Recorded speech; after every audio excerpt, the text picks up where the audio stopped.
Batman, the Dark Knight, the savior of Gotham. Known by many names, if you're a criminal, his mere shadow is a reason for nightmares. Despite being just a man, most of his enemies see him as a beast, or a demon in the worst case scenario. Because Batman has a mission, and no one nor anything will ever stop him in his quest to make Gotham a safe place to live. Something that Batman and Spider-Man have in common is their rogues gallery, being one of the most known by the general public. If you ask anyone to name a villain of Iron Man, they might be unable to name a single one of them. But ask them about villains of Spider-Man or Batman and they might even reach the double digits. That's why in this video we are going to explore what will happen if Batman switch enemies with Spider-Man. Please note that this will just be Batman alone against a Spider-Man villain. No Bat family members, nor someone from the Justice League. Also no armors, no other thing that might give Batman an unfair advantage. Because for most of these scenarios, I will consider that this is their first encounter, meaning that Batman has no previous experience fighting any villain that I'm going to mention. This will be just Batman, his Batsuit, and any gadgets that he might have with him. It'll be just 1v1 fights, and we'll analyze what might happen if Batman faces any Spider-Man villain. And if you're new here, please give me a like and be sure to click the subscribe button. That will help my channel massively. And with that out of the way, let's begin! Can the Spider-Man come out to play? We head to a strong start with the Green Goblin, Spider-Man's greatest foe for most fans. Many people compare the Green Goblin to the Joker, and although fairly similar, once you break down both characters, they have many differences. You have to understand something. The other day I was talking to a friend about who will win in a fight between Spider-Man and Batman, and he was really sure that Batman would beat Spider-Man.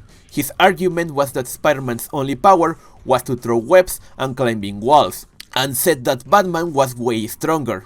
He really didn't understand the fact that Spider-Man has super strength, like he can flip a train just by flicking his fingers, lift an entire building, or lift a boss without much effort, feats that Batman can only dream of. Which is to say that Spider-Man is much more than a guy that just throws webs. I say this because even if Batman has experience fighting enemies that can fly, you have to understand that the Green Goblin is much more than a crazy dude with a glider. He's a mastermind, has combat experience, and doesn't mind playing dirty tricks to kill his enemies, and also has enhanced strength thanks to the Goblin Serum. Basically he has super soldier strength like Captain America. In Spider-Man No Way Home, Peter Parker punches the Green Goblin with all of his strength in the face, and the Green Goblin just laughs it off.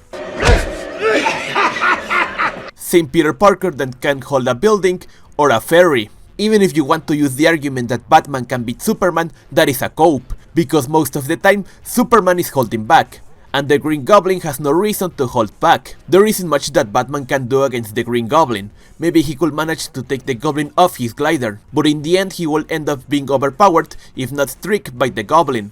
Batman will lose this fight. The Green Goblin is way stronger and faster than Batman. Even if you make the argument that Batman is smarter, there is only so much that your intelligence can do for you. Where'd you come from? Mother Russia. Kraven is a tricky character to pair with Batman, mostly because Kraven is weird. If you know a bit about him, you'll know that he's Kraven the Hunter. He likes to hunt, which means that Kraven likes to feel that he gives a fair chance to his prey. He hunts because he likes the thrills of the fights, which means that he has principles. As an example, he will never attack an enemy from behind and give a fatal blow. Thing that Green Goblin just doesn't care. If Kraven wanted to hunt the Bat, he will give any territorial advantage away in order to have a fair fight against Batman. In the end, Batman will win a fight against Kraven. Kraven uses potions to enhance his physical strength, but Batman has experience fighting skilled people with physical enhancements like Deathstroke. Batman will end up defeating Kraven the Hunter. Oh man, my money! This one is easy because Batman has fought against a pretty similar villain, and that is Clayface. Batman has defeated Clayface multiple times, and Clayface's weaknesses are pretty similar to Sandman's. I think that Batman soon enough could use cement to stop Sandman, or his ice bombs from the Arkham games. You could make the argument that in Marvel Zombies, Sandman kills Spider-Man really easy by going inside of him and making all of his organs explode. Also, this was supposed to be funny, by the way. But you have to consider that this was Sandman panicking after seeing zombie Spider-Man killing all of his friends. Also consider that Sandman has a really strong moral compass, so it is pretty unlikely that he will do this in a fight against Batman. So sooner than later, Batman could defeat Sandman, using his gadgets or his surroundings. Before starting to analyze this match, I have to clarify something, and that is the fact that even if Rhino is bigger than other characters, that doesn't mean that he's necessarily stronger. He can be bigger than the Green Goblin, but that doesn't make him any favors. In fact, that makes him an easier target. Also, Rhino is not particularly smart. We've seen Spider-Man defeat him multiple times by, say, making him crash against an electric wall, or by exhausting him. Also, Spider-Man has defeated Rhino without much effort when he is angry. Batman has a history of defeating enemies much bigger than him by outsmarting them, so I think that Batman can defeat Rhino. Also, this will apply to other villains like Scorpion, that, as I said, even if they are strong, they are not really smart.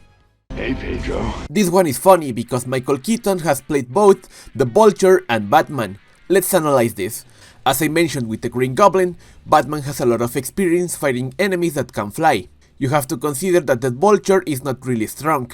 He has even been defeated by Black Cat. The Vulture is old and really doesn't have much battle experience, so Batman could defeat him easy. Now let's say that the Vulture from Spider-Man Homecoming fights the Batman from the 80s. This is trickier, but it is still easy to draw a conclusion. Vulture in Spider-Man Homecoming wrestles constantly with Spider-Man, showing that he's really agile.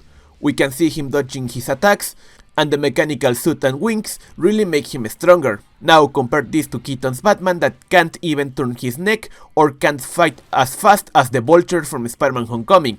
If these specific versions were to fight, then the Vulture will win, but in any other scenario, Batman wins. Spider-Man's name is Peter Parker. Mysterio, the master of illusions. Will his tricks work against Batman? Mysterio has been defeated by other Marvel heroes like Daredevil, who could easily see through his tricks thanks to his other senses being enhanced. Also consider that Mysterio is not particularly strong. Maybe he could carry other weapons with him, but physically speaking, he's not a challenge. Batman has mastered his body to perfection. He's basically the peak of what a human body can do. This also enhances most of his senses, although not near as much as Daredevil. Even then, Batman is smart, like ridiculously smart. Sooner than later, Batman could see through Mysterio's illusions and defeat him. Probably after overcoming the fear toxin, Batman has a really good grip of what's an illusion and what's not. This also applies to other villains like the Chameleon, who even if he impersonated someone like Alfred or Nightwing, wouldn't fool Batman, because he fought another villain that is pretty similar, Thomas Elliot aka Hush.